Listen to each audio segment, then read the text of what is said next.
El autocuidado no es egoísmo, es amor propio.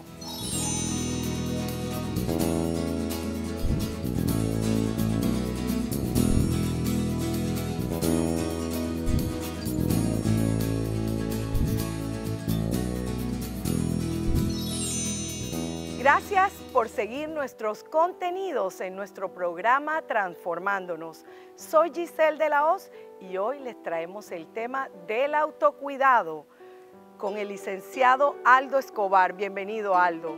Gracias, Giselle, gracias a Transformándonos por la oportunidad que me brindan de compartir este tema muy importante y necesario hoy en día. Claro que sí. Exacto. Y lo decimos y no lo sabemos al mismo tiempo, ¿verdad? Aldo, ¿por qué sería tan importante el autocuidado? Bueno, el autocuidado es muy importante, como yo dije, hoy en día, precisamente por la sociedad en que vivimos, una sociedad muy acelerada, de constantes cambios, de mucha tecnología. El autocuidado emerge y cubre su rol en la salud del ser humano. Entonces, no solamente en la sociedad, sino en la historia de esa persona, de ese ser humano. Desde que la mamá le manda al niño a decir, lávate las manos, aséate, cámbiate la ropa, se están dando prácticas de autocuidado. Pero que muchas veces esos detallitos, porque son detalles, son pequeñas prácticas, son olvidados cuando la persona ya es adulta. Pero necesita, por ser adulta, otras prácticas de autocuidado, porque ya no se va a enfrentar solamente a la higiene básica, sino a una sociedad que muchas veces los agota, los cansa. Entonces es importante el autocuidado, porque va a prevenir, le va a brindar una salud integral a esa persona, pero con pequeños hábitos que va a realizar. Aldo, pero en situaciones de estrés y de ansiedad, muchas veces, y con esa vida acelerada que tú acabas de mencionar que estamos viviendo, el autocuidado juega un papel fundamental. ¿Cómo las personas en esos estados pueden estar conscientes de ese autocuidado? Exactamente, Giselle, usted lo ha dicho, es un papel importante del autocuidado. Hablamos de un estrés y una ansiedad diaria. Entonces la persona precisamente que está sometida a una vida laboral, familiar, estresante, debe ser consciente de hacer esas prácticas. El autocuidado se da de una manera intencional, no esperar que me sobró tiempo en mi agenda y es que voy a realizar determinada práctica, hacer ejercicio, comer saludable, meditar. No, es de manera intencional que la persona va a realizar la práctica porque es consciente de que está en muchas situaciones estresantes. O vive, o su diario vivir, pues son situaciones estresantes que debe de tener recursos para afrontar las situaciones a las que se expone. Entonces, una de las prácticas que debe realizar la persona como autocuidado del estrés y la ansiedad es organizarse. Pequeña práctica, sencilla, pero la organización le va a brindar a la persona la capacidad de atender de manera saludable y de responder de la mejor manera, con mayor energía, a las actividades diarias. Muchas personas que hacen en su diario vivir van resolviendo o enfrentándose a las situaciones sin una debida organización y salen al paso, las atienden, pero se agotan.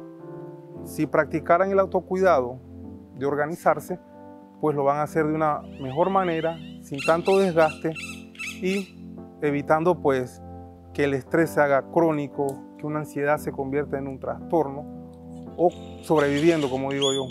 Está sobreviviendo y no viviendo la vida, no disfrutándola. Otra práctica importante que acompaña precisamente a lo que es la organización es que un día antes, en la noche anterior, revises lo que tengas que hacer, planifiques y digas, para esta actividad necesito realizar estos puntos o necesito estos materiales o este es el tiempo que le voy a disponer. ¿Eso en qué le va a ayudar? Pues la persona se ha planificado y sabe qué va a invertir. Importante también para lo que es el estrés, la ansiedad, la meditación, 5 minutos, 10 minutos que la persona construya ese hábito va a desacelerar el ritmo que llevaba ajetreado de la vida.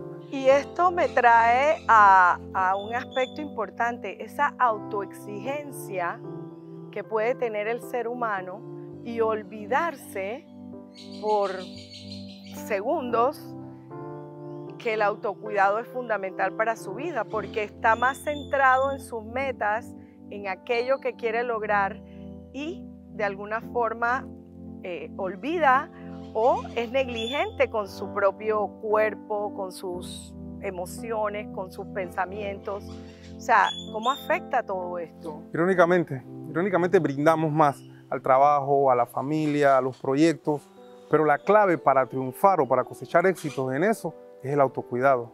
Tú vas a dar energía, vas a dar un buen resultado cuando tú te cuidas precisamente, cuando descansas, cuando te alimentas, cuando controlas tus emociones, cuando te dedicas el tiempo suficiente y necesario para recargar energías, para que las situaciones de tu diario vivir no te afecten. Entonces, la clave de todo lo que las personas por lo general buscan y quieren cosechar, o ellas pueden llamar éxito, es primero cuidarse para poder entonces yo brindar a los demás y a lo que yo quiero. Detalles de manera intencional y consciente deben de ser practicados. No debe ser lo último en la agenda, que si me sobra tiempo. No, es un hábito que se hace de manera consciente. Y aquí la pregunta del millón, porque es importante, ese autocuidado que deben tener los profesionales va más allá de todos los elementos que contienen, va ese autocuidado cuando atiendo al profesional de la salud, como los psicólogos. Exacto. Somos profesionales con un mayor riesgo, precisamente por las atenciones, por el contacto directo con las personas, con los seres humanos, y juega un papel importante el autocuidado. ¿Qué medidas pueden ser? El distanciamiento, precisamente, un distanciamiento sano de esa labor, no absorber las problemáticas que puedas ayudar a resolver. Entonces, el tiempo fundamental, tiempo de descanso, meditar, contemplar y distanciarse en los momentos recreativos de la profesión. O sea, no mezclar en un momento dado de convivir, de socializar el trabajo o traer ese tipo de problemas. Entonces, la clave es el distanciamiento de una manera preventiva, pues, para no caer en ese tipo de situaciones. Aldo, y hay un término utilizado comúnmente hoy en las redes sociales y que, pues, como hablábamos hace unos minutos, no es un constructo, es un término, esas relaciones tóxicas que, ay, no me junto con fulano porque es tóxico y pues de alguna manera sabemos que esto es un término más popularmente utilizado, ¿verdad? Sin embargo, el autocuidado también requiere de relaciones sanas. ¿Cómo pueden las personas formar o buscar o poner límites a aquellas personas que les pueden traer problemas o abusos, maltrato? Exacto. Estamos entrando entonces en lo que es el autocuidado social, muy importante. Recuerda que el ser humano, pues, su bienestar está en el compartir, en el intercambiar información con otras personas, y precisamente eso de personas tóxicas, como bien mencionaste, muy de moda por las redes sociales. Lo mejor para eso es el distanciamiento de esas personas. Reconozco qué personas afectan a mi paz, afectan a mi vida emocional y tomo distancia de esas personas. Entonces también sería lo opuesto, me distancio de las personas que me hacen daño, que me quitan energía, popularmente llamadas personas tóxicas, y cultivo relaciones sanas con aquellas personas que aportan a mi vida emocional, a mi crecimiento, a mi profesión. Entonces te distancias de una, pero refuerzo mis relaciones con aquellas personas que me brindan crecimiento. Sí, lo único que aquí el tema es, ¿qué haces si esas personas que no te traen esas experiencias positivas están en tu propio entorno? Y que puede ser un familiar. Y tú hablas de la palabra me distancio, naturalmente. Pero muchas veces la persona no sabe cómo distanciarse, no sabe cómo establecer los límites. Ahí entra un papel fundamental.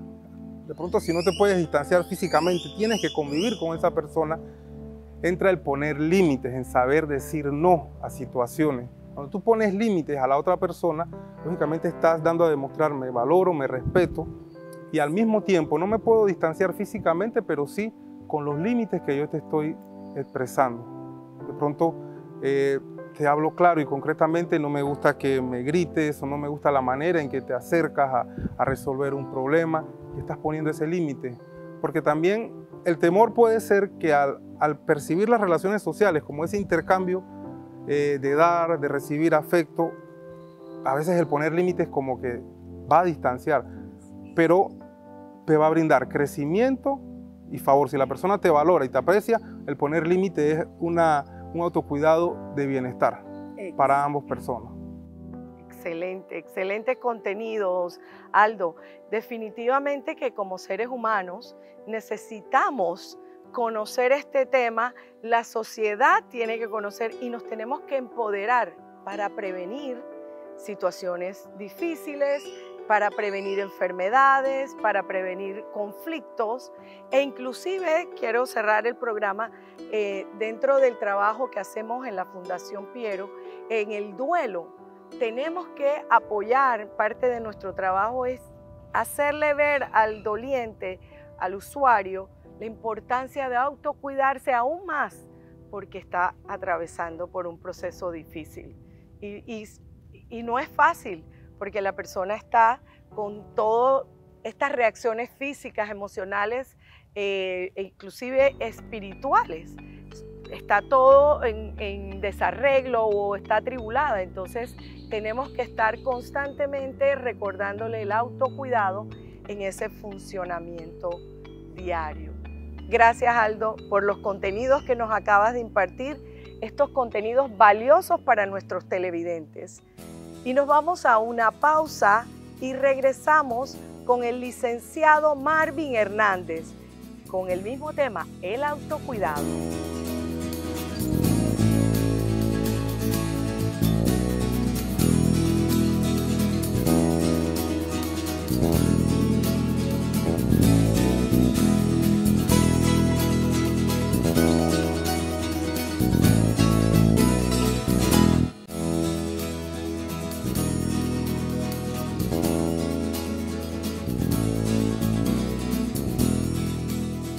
Y regresamos en este bloque con los hábitos de autocuidado. Y nos acompaña Marvin Hernández, psicólogo. Gracias, Marvin, por estar aquí con nosotros.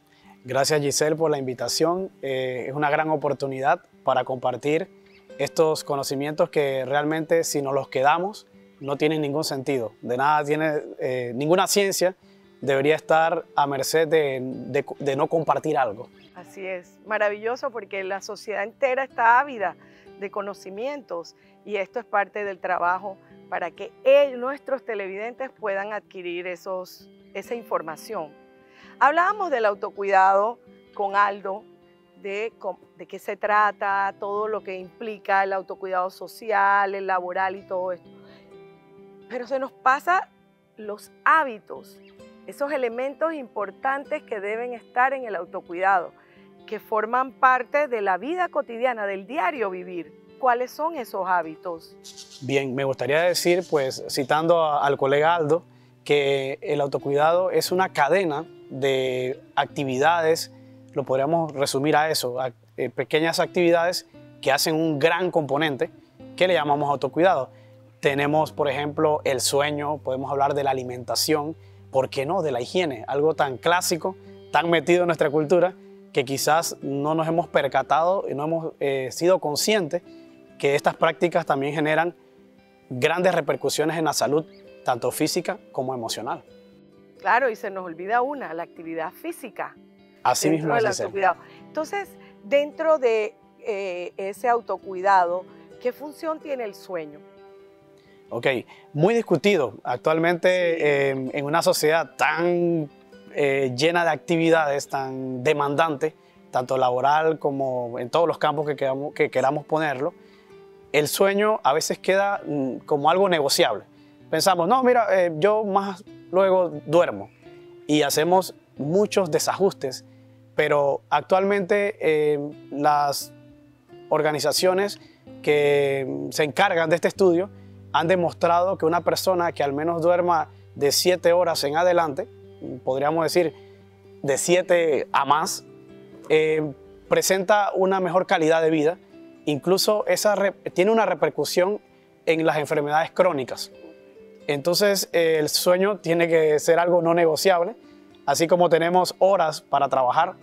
Hoy estamos discutiendo cuántas. Ahí estamos bueno, no quiero citar, pero sabemos que en algunos lugares se está discutiendo qué cantidad de horas. El sueño no debería ser discutido, deberíamos tenerlo como sí o sí, 7 horas en adelante. Claro, porque hablamos de que el sueño es reparador, y qué importante para la vida de la persona, para funcionar, tener una buena calidad de sueño. Es así. Es más, pienso que el sueño podríamos verlo no solamente como las horas que voy a dormir, tendríamos que ver la calidad. Tendríamos que ver también lo previo antes del sueño, y ahí nos entramos en cosas prácticas. Sabemos que antes de dormir, con este boom de la tecnología, y bueno, acrecentado por la pandemia, deberíamos tener las prácticas de autocuidado, de dejar las pantallas, dejar el trabajo, ¿por qué no los temas que de repente no vayan a repercutir en la calidad del sueño? Esas preocupaciones, dejarlas a un lado, separarnos de ellas para entrar a esa etapa tan importante de ese sueño reparador de calidad. Sí, naturalmente que no nos preparamos para ir a la cama. Uno de los aspectos que más recomendamos nosotros a nuestros usuarios en la fundación es darse una ducha caliente antes, dejar de utilizar el celular 1 hora antes, la televisión, eliminar televisión hasta altas horas de la noche, tomar un té para poder de alguna forma trabajar esa digestión. Hay tantos aspectos que nos ayudan a prepararnos para conciliar ese sueño reparador. Y pues en esa misma línea yo también tendría que agregar, pues la tecnología no es mala ni buena, es simplemente tecnología. Hay aplicaciones que nos ayudan a medir la cantidad de sueños que tenemos. Si también hay opciones en los celulares, en las pantallas, para activarlas para que no ocurran llamadas, para que de repente se regule la información que se va a manejar allí, y eso podría también tener, sobre todo en la sociedad que estamos viviendo, buena repercusión. Así es.